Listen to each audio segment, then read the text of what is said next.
हल्द्वानी की घटना तलाशी की जा रही है, दरवाजे तोड़े जा रहे हैं, नौजवानों को उठाए जा रहे हैं, गिरफ्तार किए जा रहे हैं, उनकी पिटाई हो रही है, उनकी कुटाई हो रही है, उनकी धुलाई हो रही है और उन पर जो है मुकदमे डाले जा रहे हैं और यूएपीए जैसे मुकदमे में उन्हें बंद करने का ऐलान मुख्यमंत्री कर रहे हैं। यह सवाल पैदा होता है कि आप कानूनी कार्रवाई करें, कोई एतराज नहीं, लेकिन कानूनी कार्रवाई करते करते कहीं कानून को आप खत्म न करने लग जाएं। आप जब वन साइड सब कुछ करेंगे तो कोई भी अकलियत, मुसलमान तो 15% है, जो 2% है सिख, वो नहीं झेलेगा आपको, जो 2-1.5% है ईसाई, वो नहीं झेलेगा। अरे नॉर्थ ईस्ट झेल रहा है क्या? मणिपुर झेल लिया क्या? वहां कोर्ट नहीं है क्या? कानून नहीं है क्या?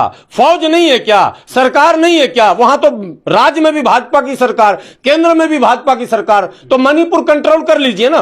आपके गलत पॉलिसियों की वजह से असंतोष बढ़ता है और असंतोष का पैमाना बढ़ रहा है। बढ़ रहा तो कुचल दीजिए, आप गिरफ्तार कीजिएगा। गुलाम सरवर बोल रहे हैं तो गुलाम सरवर को गिरफ्तार कर लीजिएगा। तो पत्थर मारेंगे, पत्थर मारा है। देखिए वो कभी कभी क्या होता है, मुल्क में एक नैरेटिव सेट किया जाता है कि एक ट्रक पत्थर पहले से ले आया था, 2 ट्रक पहले से ले आया था, प्लान बनाया हुआ, ये सब बेकार की बातें हैं। जब मुठभेड़ होता है, देखिए पूरी दुनिया में यही मामला है, जब आमना सामना होता तो एक के हाथ में बंदूक है, पुलिस के हाथ में, जनता सड़क पर क्या मिलता पहले ये बताइए। सड़क पर रसगुल्ला थोड़ा ना फेंका रहेगा, तो पत्थर ही फेंका रहता है, जो हाथ में आया लोग उठा के फेंकने लगते हैं। बनाया हुआ, अरे भाई बना वो तो आप चाहें तो रस्सी को सांप को फिर मीडिया, तो मीडिया का काम ही यही है, रस्सी को सांप को रस्सी करना। मेरा कहना है इतना वक्त नहीं था कि बनाया, गोलियां चलने लगी, तैयारियां थी, कोई तैयारी नहीं थी। जब बुलडोजर आया तो पब्लिक पहुंची तो पब्लिक में नारेबाजी हुई, फिर वो ना भीड़ जो है बेकाबू होने लग गया, क्योंकि इसका प्रशासन का बुलडोजर तोड़ना शुरू कर चुका था।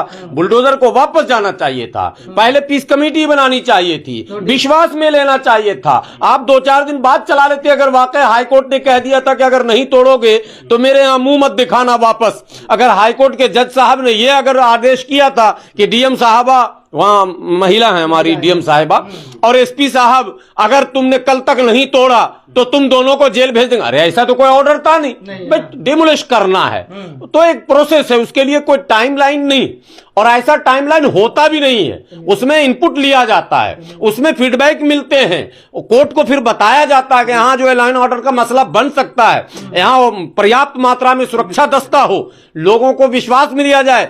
मुखबिर डाले जाते हैं, आपने मुखबिर नहीं भेजा, आपका एलआईओ कोई रिपोर्ट नहीं दे रहा, आपको कोई पता नहीं चल रहा, और हजारों की भीड़ जमा हो जा रही है और भीड़ नारे लगा रही है, रोक रही है। अरे कम से कम आपका अगर फेलियर था तो आप उस दिन रुक जाते, आप वापस चले जाते और फिर धीरे से तैयारी करते। भाई पुलिस प्रशासन या सरकार से कोई लड़ नहीं सकता, कोई नहीं लड़ सकता है। बस में एक तरफ फायर पावर है, एक तरफ मैन पावर है, तो ऐसा नहीं होता है, संभव नहीं है कि कोई सरकार से लड़े, और लड़ना भी नहीं चाहिए। दोनों बातें मैं कह रहा हूं, लड़ भी नहीं सकता, लड़ना भी नहीं चाहिए। लेकिन मैं सच बोलने का आदी हूं, अंजाम से बेपरवाह होकर न लड़ना चाहिए और न लड़ सकता है। लेकिन जब पानी सर से ऊपर चला जाएगा तो लड़ भी सकता है, यह बात भी सरकार को समझनी चाहिए। दुनिया की तारीख शाहिद है, दुनिया की तारीख गवाह है। भाई अंग्रेजों से हम लड़े कि न लड़े? अंग्रेज सरकार ही तो चला रहा था, लड़े कि नहीं लड़े? हमारे पूर्वज लड़े ना भाई। तो जब आप संविधान का उल्लंघन करने लगेंगे, भेदभाव करने लगेंगे, और वो भेदभाव दिखने लगेगा और लोगों में असंतोष फैलने लगेगा, अविश्वास फैलने लगेगा, तो जाहिर सी बात है फिर कहता है आदमी मरता क्या नहीं करता। ये कहावत है। मोदी जी ने कहा सबका विश्वास, सबका विकास, सबका प्रयास, तो विश्वास में तो मुसलमानों में अविश्वास फैल रहा है लगातार। आज देखिए बरेली में तौकीर रजा ने ये बयान दिया, आज कलकत्ता में भी एक बड़ी रैली थी। हालांकि मैं उन दोनों रैलियों के खिलाफ इसलिए हूं कि आप 2 जगह करते हैं भारत में, देश की राजधानी दिल्ली में सबको जमा होना चाहिए था। सारी तंजीमों को सर जोड़कर बैठना पड़ेगा। मैं बोलता हूं, लोग कहते हैं आप उलमा के खिलाफ बोलते हैं। बिल्कुल नहीं, मैं उलमा का बहुत एहतराम करता हूं। मैं उलमाए हक का एहतराम करता हूं। मैं उन्हें अपना रहनुमा और रहबर मानता हूं। लेकिन मसला यह है कि मुल्क के हालात चीख चीख कर आपको बुला रहे हैं कि ऐ देवबंदी हो, ऐ बरेलवी हो, ऐ शिया है, सुन्नी है, ऐ वहाबी है, अहले हदीस। बाद में तुम मसलक कर लेना, मसलक अपने घर में रखना। अच्छा सुनिए, रोक के कह रहा हूं, फिर मुकम्मल कर दूंगा जुमला। जब मजहब की बात आती है तो लोग कहते हैं मजहब अपने घर में रखिए, मजहब के नाम पर सियासत मत कीजिए, मजहब के नाम पर तिजारत मत कीजिए। तो मैं कह रहा हूं मसलक अपने घर में रखिए, मसलक के नाम पर तिजारत मत कीजिए, मसलक के नाम पर सियासत मत कीजिए, मसलक के नाम पर नौजवानों को मत बहकाइए, मसलक के नाम पर नौजवानों को गलत रास्ते पर मत डालिए, मसलक के नाम पर अपनी दुकानें मत चलाइए। अभी मुल्क के हालात चीख चीख कर आवाज दे रहे हैं कि मुल्क को बचाना है, मुल्क के लोगों को बचाना है, इंसानियत को बचाना है। मुल्क के उन मजलूमों के साथ चट्टानी ताकत के साथ आपको खड़ा होना होगा। आप अगर मसलक मसलक का खेल खेलेंगे और अपनी अपनी दुकान को अगर बचाने में लगेंगे तो दुकान तो आपकी शायद बच जाए, लेकिन बाकी का मकान नहीं बचेगा। और हल्द्वानी में यही हो रहा। आप अगर तैनात होते, आप अगर मुस्तैद होते, एक दिन का यह मामला नहीं था। क्या जमीयत उलमा हिंद के इल्म में ये बातें नहीं थी कि हल्द्वानी में क्या क्या चल रहा? मुझे पता है, हल्द्वानी के लोग जमीयत के टच में हैं, वहां जमीयत की यूनिट है। मुझे यह भी खबर है जब जमीयत उलमा हिंद ने रामलीला मैदान में वो रैली की थी, जिस रैली में मनु और आदम का मामला हुआ था, उस रैली में कई बसें हल्द्वानी से भरकर आई थी और उन लोगों ने अपना खाना अपना बस लाया था।